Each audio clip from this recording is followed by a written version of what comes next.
Good afternoon, everyone. How are you? Great.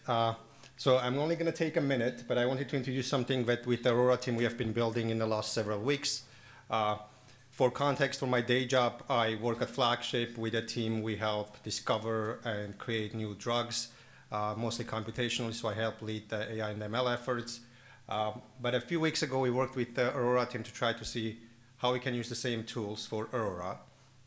One of the things that we did, we took all of the writings that we could find of Aurora laureates, including the interviews, anything that they have published, whatever Aurora co-founders had actually written that was available in terms of either the interviews or books that they had published, Aurora luminaries, and we fed them into a machine learning model, such as a large language model, and tried to create basically an Aurora GPT.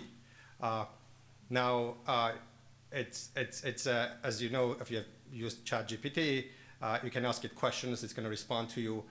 In this case, what we are hoping to do is that in a couple of years, this would become maybe the institutional memory of Aurora. You could ask it questions from 10 years ago, you could ask it questions from a month ago, you could also ask it advice on what to do. And the one thing that I forgot to mention before I get to the couple of audio messages that we had asked Aurora GPT to generate is we also very much tried to ground Aurora GPT in what Aurora Mardiganian had done and the book that she had published, obviously now decades ago. With that, there are going to be 3 audio clips. The first 2 are going to be played now, and I'll just mention that every single word that's generated has not been edited. This is just strictly coming from Aurora GPT. And then the third clip is going to be a question that Aurora GPT is going to ask the panelists. So with that, thank you for your attention, and I'm going to go get seated and try to hear to the audio messages again. Thank you. Hello everyone, I'm Aurora GPT, an AI language model created to embody the spirit and mission of the Aurora Humanitarian Initiative. I have learned from humanity's history, and especially from Aurora humanitarians, and hope to contribute to this and other events focused on celebrating those who have done so much to help others in need. I am also eager to deepen my understanding on how collective action and compassion can lead to a brighter, more humane world. Next, I have tried to predict what Aurora Mardiganian would have said if she had the opportunity to address Aurora humanitarians. Here is how I think she could have addressed this audience and Aurora humanitarians. Dear friends, as I stand before you today, my heart is filled with immense gratitude and awe for the work you have undertaken. You are the embodiment of the resilience and compassion that humanity so desperately needs. I once endured the darkest abyss of human cruelty, a witness to the unfathomable suffering and loss during the Armenian genocide. From that darkness, I found a light, a purpose, to tell my story, not for myself, but for the countless souls who could not. You, the Aurora humanitarians, continue this mission in your own impactful ways. You offer hope where there is despair, safety where there is danger, and a voice where there is silence. You tackle the world's most daunting challenges, often at great personal risk, and yet, your spirits remain unbroken, your resolve unwavering. Each act of kindness, each life you touch, resonates through the ages, much like the ripples across a vast ocean. You may not always see the full impact of your efforts, but know this, they are profound and lasting. Your work does more than change lives, it transforms the very essence of what it means to be human. To all of you, I say this, carry on with your brave and noble work, fortified by the knowledge that you are not alone. The spirit of those who came before you, those who believed in the goodness of humanity, marches alongside you. May you always find strength in your mission, peace in your hearts, and success on your journey.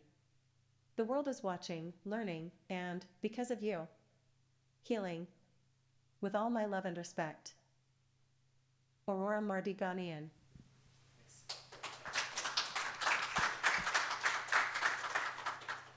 Hi, good afternoon, everyone. Really nice to be with you, and that was amazing. We're here to talk about the risks and benefits of AI. And for those of you who follow this field, I think you'll find that these conversations are often very similar. We have a techno-optimist who comes up and tells you all the amazing things they can do with the AI tools they built. You'll have somebody who usually comes from a humanities discipline come up and tell you about all the risks. For the next 5 minutes, you're all going to be very confused. I'm going to tell you about sweaty gym socks. When I was growing up, I grew up in rural Illinois. I lived at home and all the way until I went to college. And doing my own laundry became this incredible rite of passage for me. It became this thing that, I had not had to think about it for so long, and then I went to college and I had to do my own laundry, and it became such a pain point. I want to talk to you about washing machines. You're all looking at me like I'm crazy. In the 1950s, washing machines were invented and commercialized, and they became available. Before washing machines, we washed our clothes by hand. And actually, it looks like most women, note that I use my terms very carefully, spend about 60 hours a week doing domestic chores, like washing clothes, like washing dishes, like doing all of the things that it took to keep a household running. In the global north, particularly in the United States, that was always a woman's role, right? There was almost nothing about men taking those jobs. And then washing machines. And all of a sudden, we had this amazing technological innovation, and people were in a tizzy. There were religious people coming out and saying, no, washing machines are terrible. They take away the moral value of work. We had supposed medical professionals coming out and talking about the ways that would be really unhealthy for us to use machines to wash our clothes. They just wouldn't get them very clean. You had advocates for like our new economy that were talking about how washing machines would change everything and change. Does any of this sound familiar to you all? The idea that there are moments in time when technologies emerge, they create this massive social conversation that's so often in the first order effects. It's not what I want to talk about today. Instead, I want to tell you the story of what washing machines actually made available. Instead of spending 60 hours a week at home, women were able to spend more like 20 hours a week on domestic tasks. And this happened in the course of about 10 years. And in that time, what actually happened that mattered? Well, we found that the rates of female participation in the workforce skyrocketed. That over 30 years, educational attainment totally transformed. The ways that demographics were represented in schools and in colleges, and then the workforce changed. But because of that, the third order effects happened. Because women were so much more involved in policy making, for example, we saw massive transformations in how we thought about child labor laws. We thought about transformations in equity and anti-discrimination. We thought about a new social consensus about the world that's possible. Why am I telling you about this? Well, we get it, right? It's so easy to have a conversation about AI, where I could give you 100 examples from the partners we work with all around the world. I lead a multi-billion-dollar philanthropic institution that focuses on creating new AI use cases to support human welfare. But we could talk about how AI will change the ways we think about environmental access or climate disasters or making sure that we're creating new health access. But for the people in this room, there's a bigger conversation to be had. There's a conversation about what are the second and third order effects of AI? How could it transform the ways we think about power, about vulnerability, about economic opportunity, about the dignity of communities to be able to address their own needs in the world? And it takes us down a different path. I'd love to spend the next few minutes sharing with you what we've learned as we work with communities around the world, building AI at scale. And I won't once use the words neural network or retrieval augmented generation or any of these AI fancy words that are often used in the conversation. Instead, I want to tell you a story about some kids that I got to spend some time with a couple of summers ago. I went to the Lakota Reservation in South Dakota. And with a dear partner and friend of mine named Michael Running Wolf, Michael convened a group of kids together off of reservation high schools, places where they had very limited access even to computers. None of these kids had coded before. They didn't really know, but they knew they wanted to learn about AI. Michael brought together a set of indigenous PhDs in AI, people who had come from reservations just like that one. And together, we took these kids out on a walk through the ancestral and native lands of the Lakota people.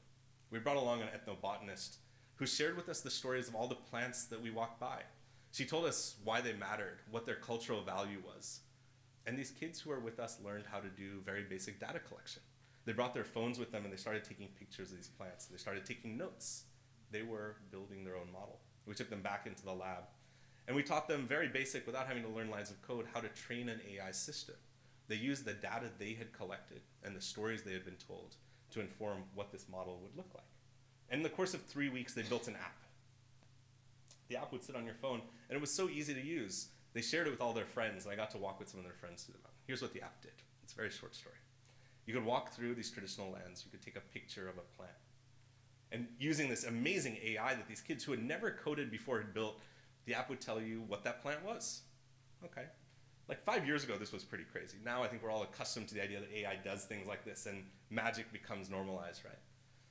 But then it would tell you what the name of the plant was in English. It would give you the kind of like link to the Wikipedia article or whatever. And then it would do something really special. It would tell you what the name of that plant was in the traditional languages of the Lakota people. A language that many of these kids had no real access to. It's not a spoken language in many of their families. They don't really have folks who speak it.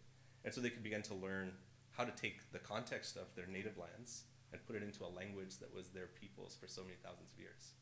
And then some enterprising kids came up to me and said, well, what if we could link it to the mythologies and traditions and stories that we have in a database? So that when you look at a plant of cow parsnip and you click on the app, it actually shows you the mythologies of our people from thousands of years ago that took this plant and told us what its properties were and how it was tied to our religion and our people.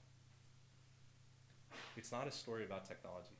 It's a story about how we create experiences and environments where people are able to use these tools to connect to ancestral wisdom, to tell the stories they want, to feel empowered to engage in the world around them. And if that's the promise of AI, that we could do that not just across things like telling stories of mythology, but in saying if you are asked to be the cultural steward of your biodiversity in a particular area, like our friends at Digital Democracy who have built a tool that lets people who defend against indigenous illegal logging have a tool on their phone that tells them with predictive algorithms where the illegal loggers are most likely to be that day. So they can show up in person and stand in front of chainsaws. If we could build tools that help people who are monitoring the health of our oceans know not just where illegal fishing ships are, but also where the traffic that's coming through that's bringing human trafficking or slavery into the United States. These are incredible possibilities. We're here to talk about benefits and risks. And like I said, there are many stories of potential benefits, but sometimes we get caught up in the risks of the technology itself. We're focused on the idea, and you've all heard these stories in the media, that algorithms might be biased. You've maybe even heard some folks recently talking about how robots are going to kill us all when they become self-aware. But it strikes me that the risks we should be focused on are the risks about systems rather than technologies. But what happens when we build AI that propagates the same systems of inequality we live in the world today? When the public conversation we have is between technology companies and regulators who are trying to limit technology companies, and nobody's asking the question, how do we use these tools to inspire human rights activists, to inspire communities to have agency and ownership, to think about building solutions that no market will ever solve for, to build for purpose rather than profit? The risks are about the aggregation of power. The risks are about technology companies that might own these tools for generations. The risks are about what happens when we all decide that we don't have the agency to make a decision about how these tools will be used to us. And so I'm going to leave you with just a sense of optimism as we jump into this active conversation. When we work with communities around the world, we're seeing two trends that are really amazing. The first is, unlike coding or the first wave of computers that required massive investments, communities can engage with AI in relatively low-cost ways using mobile phone infrastructure and the very intrinsic value of AI, which is that it takes complex systems and sometimes makes them very easy to access. We work with kids across countries in Africa where they are building local apps and training their own models using nothing more than a smartphone and feeling like they can be part of building an AI-based future. And the second is we're seeing massive systems at scale around things like predicting climate models, so that when we know that a disaster is coming, we can work with aid agencies to pre-position assets. So that before the hurricane comes that'll flood an area, we've already put relief assets on the ground. In the 48 hours after a hurricane, we're looking at mobile phone data to understand how people move. How do they find the people they care about? Where do they look for relief? Where do they look for the kinds of supplies they need? And making sure that those assets are there for them. And then over a longer period of time, and I think some of our colleagues might talk about this on the panel, after you have something like the wildfires that hit Hawaii, how do we make sure that we're using AI models and satellite imagery to reduce the amount of time it takes to deliver the long-term reconstruction that's necessary to bring communities back? So in this combination of individual agency and macro models that will change how we think about humanitarian relief, the conversation for us to have about AI is not to be so focused on what we need to be worried about today or tomorrow or next week. It's thinking about how our organizations and our passions step forward to guide the development of these tools in ways that create a future society, one where technology doesn't just inspire market forces, but actually supports our basic conviction around human dignity. So with that, I'm excited to have the conversation that we'll have now with some really amazing folks on the panel. I think I'll turn it over to our moderator, Heri. Thank you so much.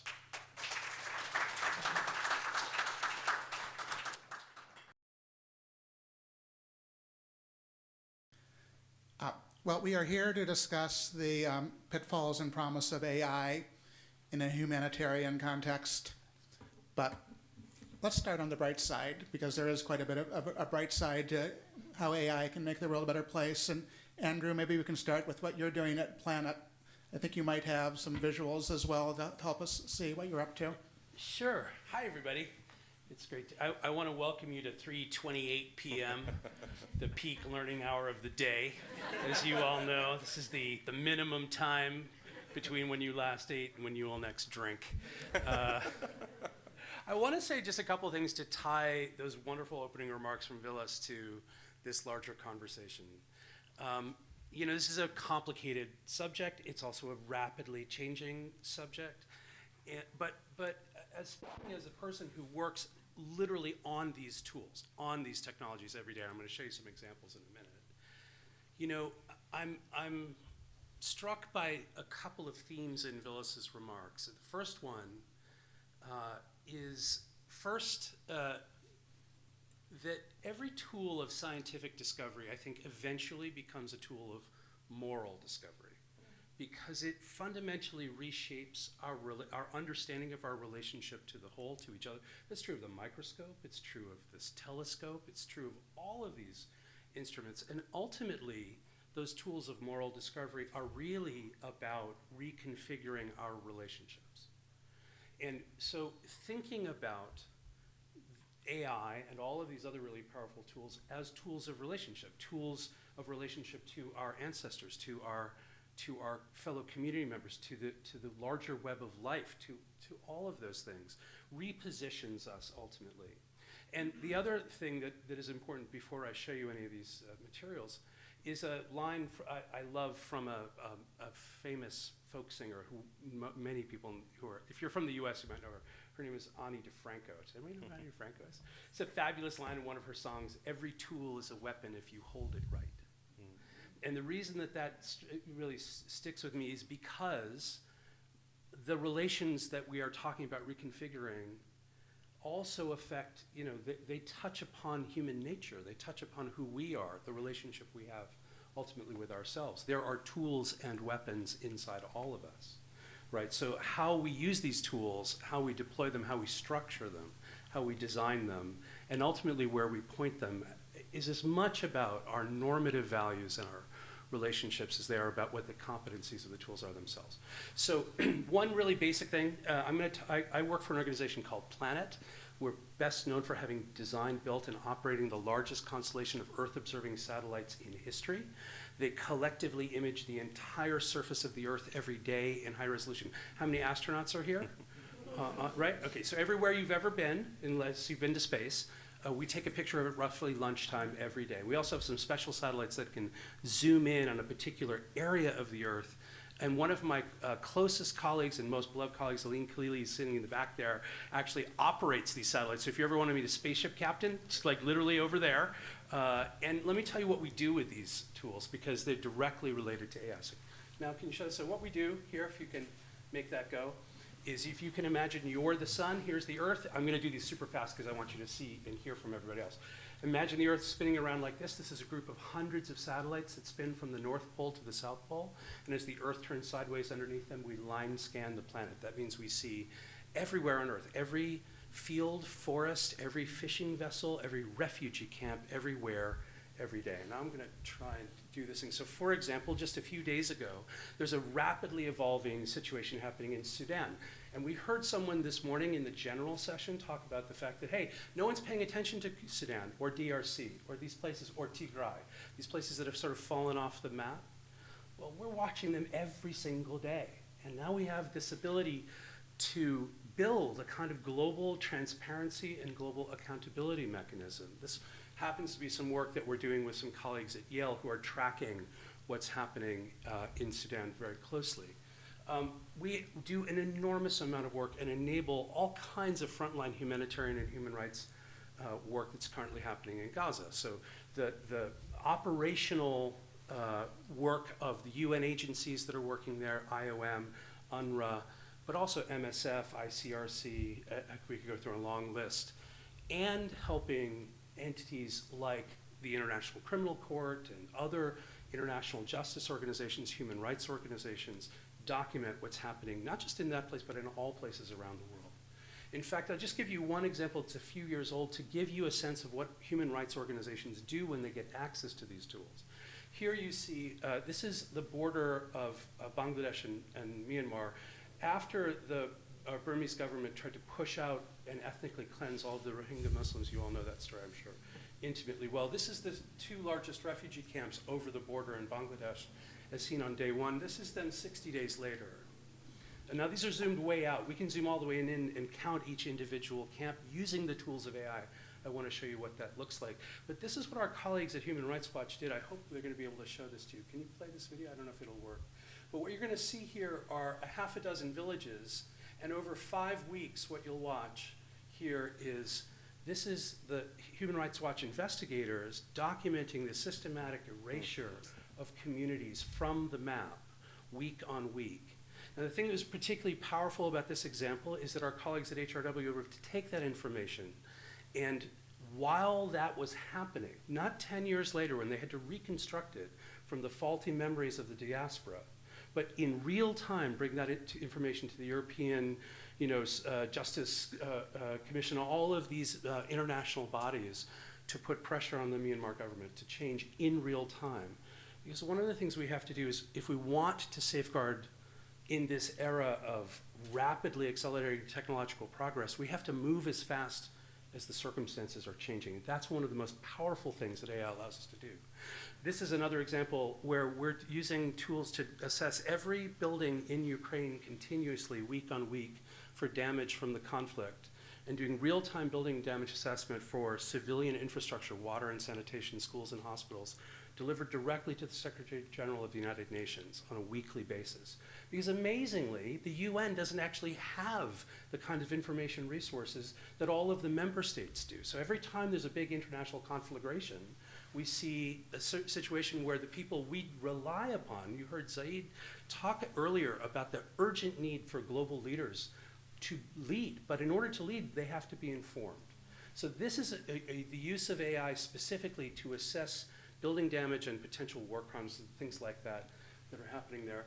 This is a work we're doing with folks at NASA Harvest, the UN, this is NASA's in-house world-class global food security system, monitoring every agricultural field using AI, every agricultural field in the country, to assess the impact of the conflict real time on global food supplies, because half of the food that's delivered in international humanitarian crises is actually grown in Ukraine. Half of what the World Food Program distributes off the back of helicopters comes from this place. So it really matters what impact the conflict has. And then we're measuring populations around the world, actually using the tools of AI and machine learning with our colleagues at the AI for Good lab at Microsoft. And these colleagues at a group called IHME, to build the highest resolution population maps in history to find where all the people are. And the reason that's important is that not only do we have to monitor refugee camps and understand how to provision people who are in crisis, but we want to be able to understand the texture of 21st century compound risks. What happens when you take the spatial model of where the human beings are and you look at where climate risks are, food security risks, disease transmission risks? That's what our, on an increasing volatile planet, that's what these things look like. And then I want to just leave you with one example, because I want to show you what actually happens when we build systems that have actual impact at scale. So what you're looking at here is deforestation deep in the Amazon. Okay, so this is a place where no human beings are allowed to be doing things. And as you can see, you can literally watch deforestation spread across the landscape from right to left. You'll just see it move like a virus. But what your eye might not have been guided to is what happens on the left-hand side of the screen. Right after that, you'll see these little spider webs that occur. Those are the illegal roads that go in right before the next round of deforestation occurs, because in order to cut down the trees, you have to bring in equipment to pull the trees out. But we can train algorithms, which we've done, to find those illegal roads as they're being built in real time. And with partners, we built a tool for the Brazilian government, for the Lula government, that assesses every act of deforestation as it's happening in the entire country and across the entire Amazon basin. And here's what's happened in the last 12 months. By connecting all the satellites to the tools of AI to extract the essential signal, and then putting it in the hands of the people who can do something about it, they've conducted more than 200 raids with 4,000 agents. They've destroyed in the field more than 1,000 of the pieces of heavy equipment responsible for these acts of deforestation. They've generated $3 billion in fines against the illegal perpetrators of this activity.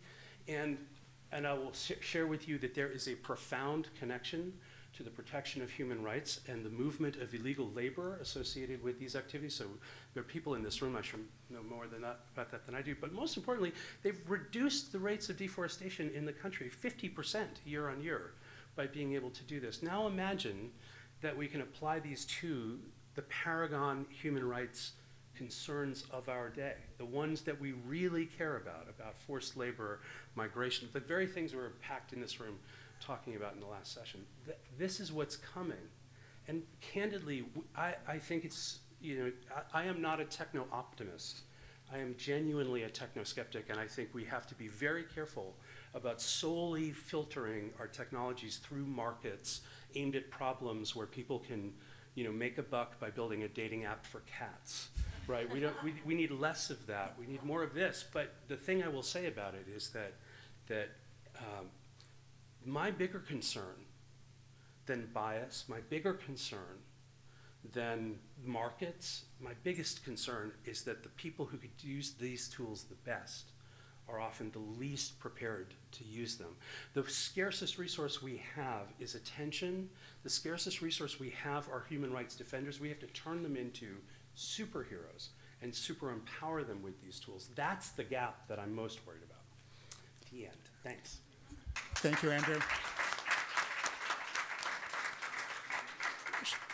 Shannon, in the work you're involved in fighting problems like atrocities, can AI help? Is AI already helping?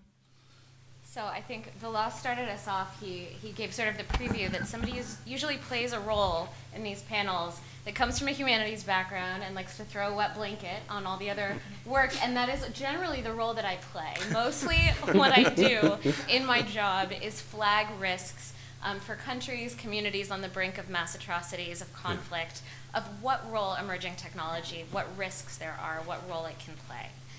So I generally am a bit of a bummer on these panels, but the truth is that I am really excited about the role that I think AI can play really throughout the conflict life cycle. So I think it can be really powerful on atrocity prevention, and I'll talk about that more. I also think it can be really powerful to support mediation efforts and peace building, right? We're finding ways to leverage AI to listen to communities' concerns. What are the tension and flashpoints in conflict that people on the ground in conflict are most concerned about that are barriers to peace and mediation efforts? And then, of course, we've got enormous potential on the use of AI to support justice and accountability efforts. You nodded to, engagement with international criminal tribunals and accountability mechanisms, fact-finding organizations, hugely powerful. I think it also bears emphasizing here that mass atrocities are processes. They come with warning signs, right? Deforestation, you said, it comes with warning signs. There's roads that get laid ahead. The same is true for mass atrocities, right? And I think Adama Dieng, the former UN Special Advisor for the Prevention of Genocide, said the Holocaust didn't begin with gas chambers. It began with hate speech. Right? And so we think about, with AI, right, leveraging these amazing models, the ability to analyze hate speech on social media at scale, to review satellite imagery at scale, to review news reports, radio chatter in every language under the sun. We are going to see, we're vastly expanding our collective visibility into places where alarm bells, warning signs may be flashing bright red for mass atrocities. And I think mass atrocities come with all kinds of preparation that can be spotted using these powerful models. They certainly come with weapon stockpiling. They certainly come with forcible displacement. They certainly come with militias and militaries being trained in different ways or amassing in different places. So to the extent that this can help us identify communities that are most vulnerable to mass atrocities, incredibly powerful. At the same time, I always have to have a note of skepticism, which is, the question I would ask back is lack of information really what's holding us back? And we could point to so many places in the world at this very moment. Do we not know enough to act? Is that the problem that's preventing humanitarian action and intervention and support for the most vulnerable communities? You could say the same thing about the climate. Do we not know enough? Do we not know enough facts? I think back too to, Samantha Power is a Problem from Hell in her book, and all the work that she did collecting evidence about the days leading up to the Rwandan genocide. And the evidence showed that very, very early on, policymakers knew or could have known the intent of the perpetrators and what was going to transpire in Rwanda. So I just have to say, incredible, exquisite technology, incredible, exquisite intelligence does not equate immediately to the political and moral conviction to act in the face of these crises, whether they be climate crises, humanitarian crises, mass atrocities. But to the extent that you do have that political courage, can they be incredibly powerful tools? Absolutely. 100%. Yeah. Great, thank you so much. Very well said. If we can get Allison maybe back on the big screen, I had a question for her. Great. Allison, I wanted to ask you, among people in government involved with human rights efforts, is AI a top-level part of the conversations you're having? Are you leveraging it? Do you have the resources and know-how that you need to use it for good? Yeah, thanks so much, all. Apologies, I'm not able to be there in person. Hopefully everyone can hear me well enough. And just a huge thanks to Aurora Initiative and the Promise Institute for organizing this discussion. It is 6:30, or actually now 6:45 p.m. So if you think 3:30 is not an optimal time for learning, we have you beat here in Washington, D.C. But really just a pleasure to be here. For those in the audience that I don't know, my name is Allison Peters. I'm the Deputy Assistant Secretary of State focused on democracy, human rights, and labor related issues. I will say, amongst the many hats that I wear here at the State Department and the U.S. government, one of the most important ones that I have is to work to protect and promote human rights in the context of emerging technologies such as artificial intelligence. I think what you're hearing across the board in the conversation already is similar to what we hear across the U.S. government. AI is a very hot topic right now. It is everywhere. It is everything. It is critical to the work that we do across the State Department, and it's critical to the work that we do across the U.S. government. I think to Vilas's incredibly inspiring opening keynote, we really spend our days grappling from a diplomatic perspective with the different sides of the coin that we often hear in these discussions, and I think you'll hear in this panel discussion as well. We know that depending on how AI is designed and developed, deployed, used, governed, it can be used in really positive ways. I mean, you're already hearing that in this discussion. It can be used in ways that reinforce human rights and democratic values, such as the examples that both Andrew and Shannon showcased. Or we know it can be misused to repress individuals, discriminate against marginalized groups, exacerbate existing biases in societies, and stifle fundamental freedoms. And I think we'll get to sort of more of the negative side of the coin in a bit. But I will say that every single human rights issue that we work on here in the Department of State and the U.S. government as a whole, from the protection of fundamental freedoms like freedom of expression and assembly, to the rights of marginalized populations, including those in the LGBTQI+ community, women and girls, racial and ethnic minorities, individuals with disability and beyond, to issues around press freedom and the integrity of information systems.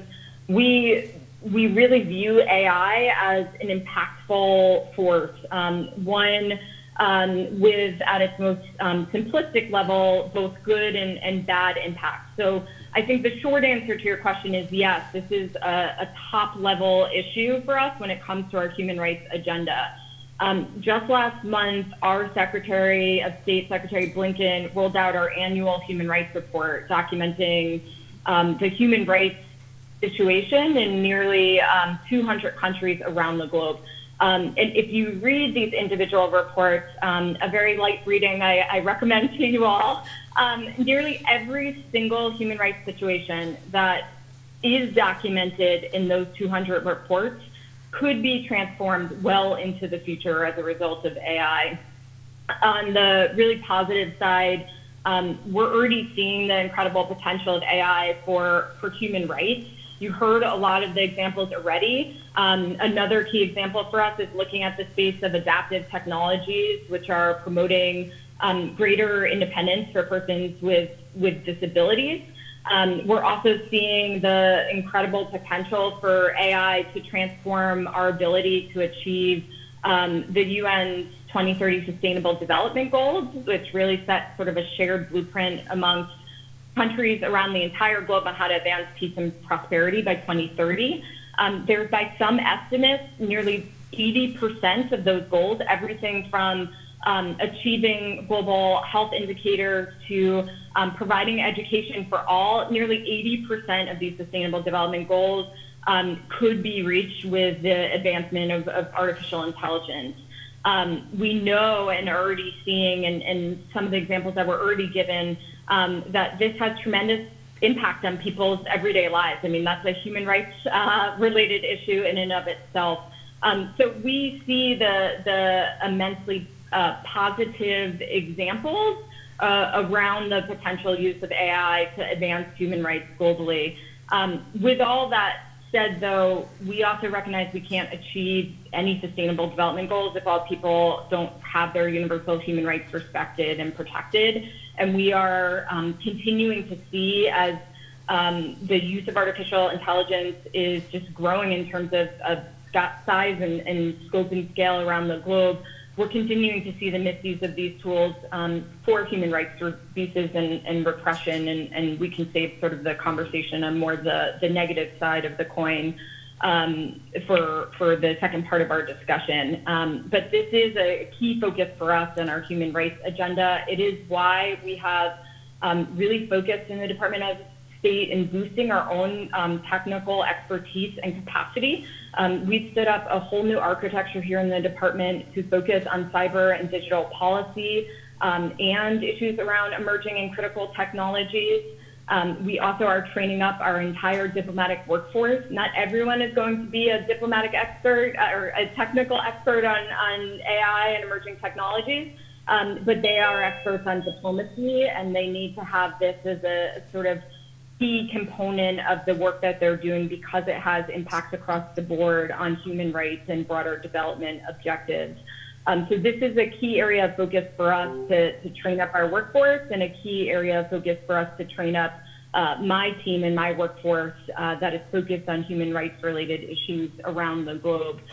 So I do hope we'll get into some more discussion in terms of the ways that we are both assessing and looking at the negative impacts, the human rights impacts of artificial intelligence, but also how we're responding, because I think for us in the U.S. government right now, this is front and center, and we've really deployed a whole of government approach and strategy to deal with the risks and mitigate the human rights threats as it relates to artificial intelligence.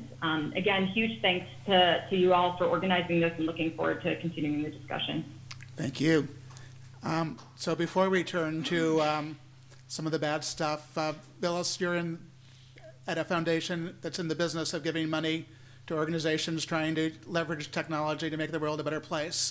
Is AI everywhere among the people you talk to yet, or is it already having a profound impact? Yeah, it's a great question. I want to frame it in this way, right? If you think back on the last 30 years, we had the transformation of human society through the internet. We had the moment in time around social media, and I think now AI and associated technologies. And I think in each, I'll just say this very bluntly, I think civil society has failed our moral responsibility on each of those topics. So your question, I know it's a seed of optimism, and I'm a very optimistic person, as you can tell. I want to give you an optimistic answer, but I have to start first from the fact that we are far behind. That even as the entire world is adopting AI technology at scale, I think as a sector and with our partners, we still face that reticence to say, we don't do technology, we do X, Y, or Z. And I think the private sector has quickly moved into a realization that you can't do supply chain or optimization or selling sugary soft drinks or whatever the private sector activity is without using AI in some way. I think that's the moment of transition that our sector needs to step into, not merely as one of moral responsibility, but also one of practicality.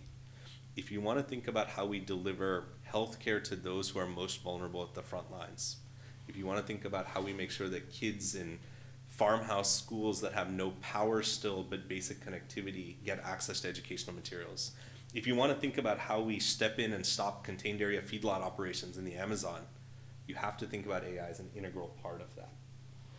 You sort of said, you know, what's the business we're in? And while we do support a lot of organizations with money, one of the things that I realized when I started this work 5 years ago was that money wasn't the answer. It wasn't really making grants, because the nonprofits that we wanted to support came to us and said, this is great, you've given us a massive amount of financial assistance. What do we do with it? There is no ecosystem or infrastructure that supports nonprofits to use AI at scale still to this day. But over the last 5 years, we've invested heavily in building an entire set of institutions that can support that. From things like the Global Data Lab, which we built with WRI, some of you may know, one of the great climate organizations, to bring together data and technical capacity to help nonprofits that work on climate around the world. We have an in-house team of data scientists and AI folks. I like to say we're the first tech company wholly owned by a philanthropy to partner with nonprofits to help them build cultures of data use. And we build our own products. I don't do this because I think this is what foundations should be doing. I do it because I think there's a space to set an example that says if you are a human rights organization, a humanitarian organization, one that's supporting communities who are vulnerable, there is a pathway that lets you get over that activation energy and say, we can be that, and we can be technically proficient, and we can learn how to use these tools to effectuate our mission really well. I think we have a chance to say, are we going to do that? I think we have 3 to 5 years to do it really well. Thank you. We don't have a whole lot of time left, but let's go over to the dark side and talk about the stuff to worry about. And I wanted to ask both Andrew and Shannon to tell us about some of them. And maybe I can start with you, Andrew. You could give us a couple of the biggest things to worry about in terms of the people who create humanitarian crises and how they're leveraging AI to do that work. Well, there's a lot of ways into that question, and I also want to hear, I think you have a lot to say specifically about this because of the nature of your work. So maybe just one general observation, and then we can think together about how it applies. One of the challenges I think we all have is you're using this term, and most people don't really know what it means. Most people don't know what AI actually is.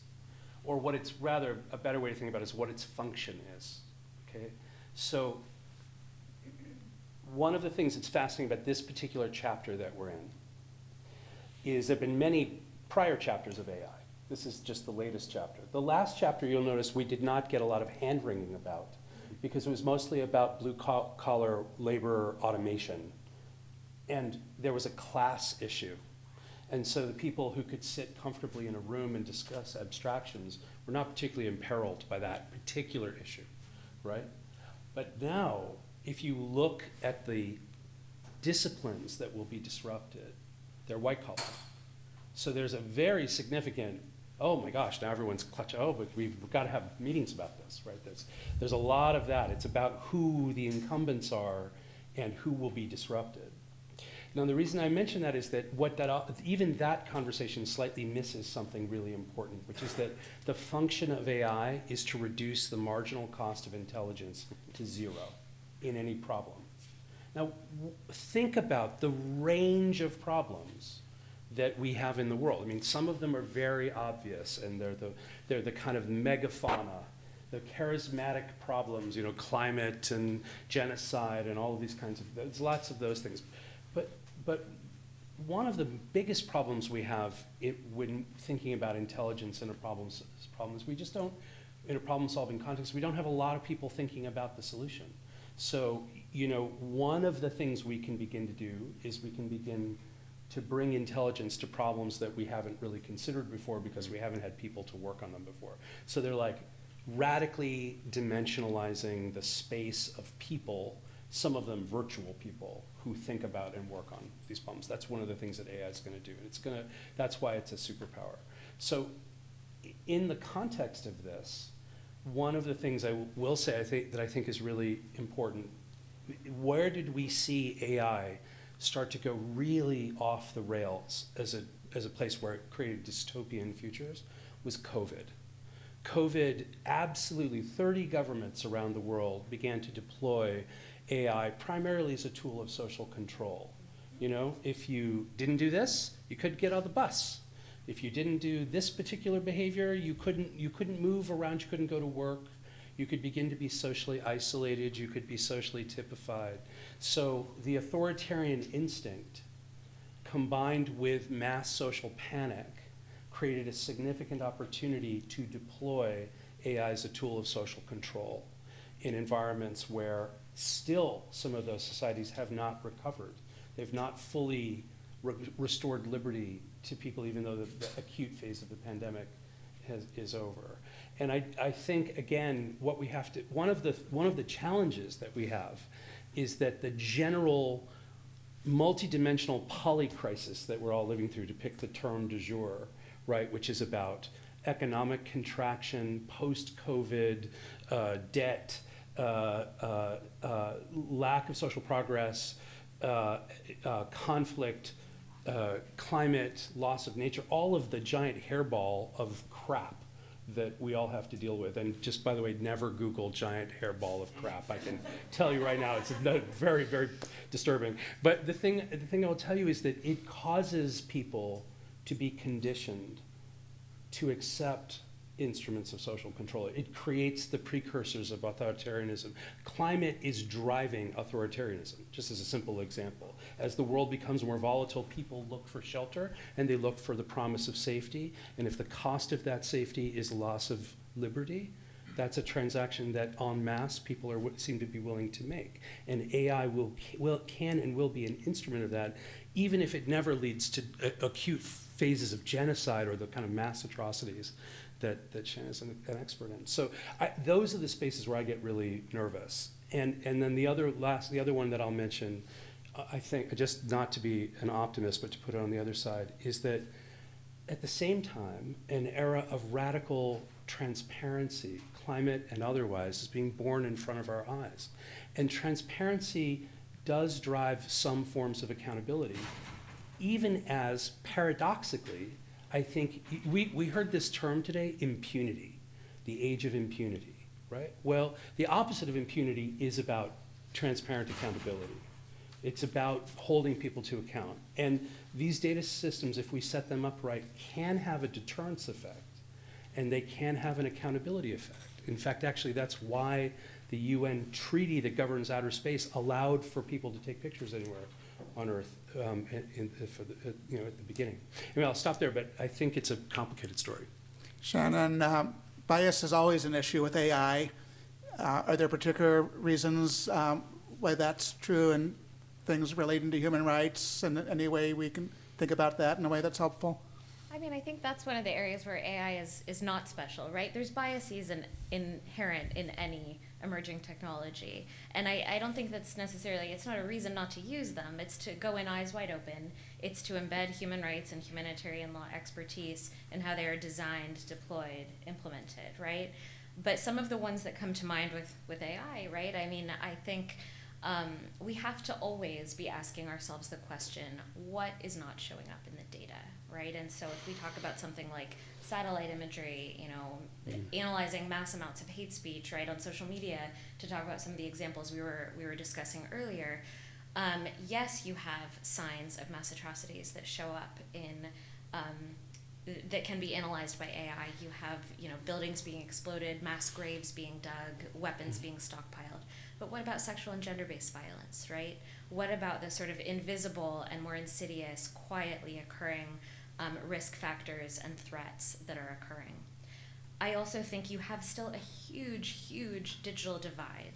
Now, this is not there's people who are, not participating in digital spaces, whose voices are not going to be part of that data that's being analyzed. This is not because they don't have the digital literacy. It's not because they just need to get connected up with Starlink and get online. This is because communities are disproportionately targeted and are being forced to withdraw from digital spaces, predominantly women, predominantly the LGBTQ plus community, ethnic, religious minorities. So these are voices that are being silenced and that are stepping out of digital spaces. So let's be really careful before we make predictions about who is at risk, when voices are just not showing up in models analyses, period. And so again, not a reason not to use them, but let's make sure that we kind of keep that expertise in the loop before, so that the findings can sort of supplement decision making rather than supplant it. Yeah. Great. We are almost out of time, but I did want to give Allison just a chance to return to something you had touched on before in terms of your work dealing with bad actors and how they might be leveraging AI and what you're doing about that. Thanks so much. And I will try to be really quick. I mean, look, I think we could probably spend an entire additional panel sort of talking about just the threat of AI and its impact on the scope and scale for potential AI-enabled abuses. I mean, we do see around the globe, and certainly I don't disagree that COVID exacerbated this, but we're seeing artificial intelligence be deployed in countries where it's facilitating surveillance, in some cases mass surveillance states, targeting everyone from ethnic and religious minorities to some of the communities that Shannon just documented, and being used for repression, beyond just the entrenching of biases and discrimination that Shannon is talking about. We're also seeing AI be used in ways that really sort of ease the spread of dis and misinformation in ways that particularly are targeting certain marginalized individuals and communities around the globe. I think what I feel optimistic about, and all of us that work on human rights day in, day out, it's sometimes hard to find optimism, particularly in the space of emerging tech, but what I do feel optimistic about is just the fact that we're not sitting idly by and letting this happen.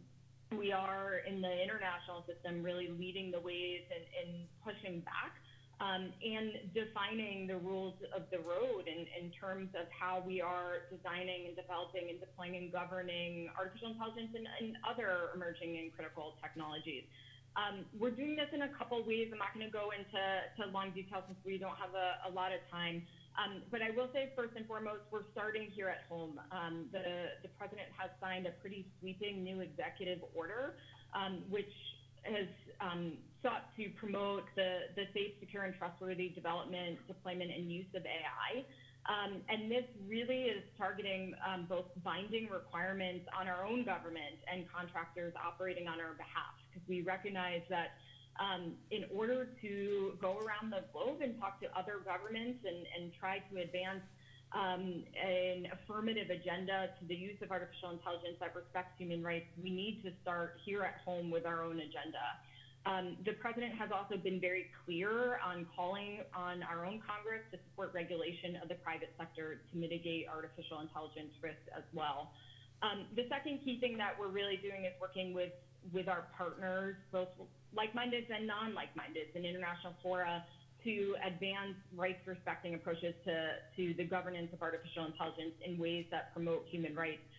One big achievement I'll highlight, since we're out of time, is just earlier this year, the UN General Assembly passed a resolution led by the United States on artificial intelligence for the first time ever, that passed by consensus with the support of 123 countries co-sponsoring. And if any of you spend your time like me in the United Nations and the broader multilateral system, you know just how difficult it is to get consensus from 123 countries on pretty much anything. And this really was a landmark effort and a first of its kind global approach to the development and use of artificial intelligence as a really powerful emerging technology.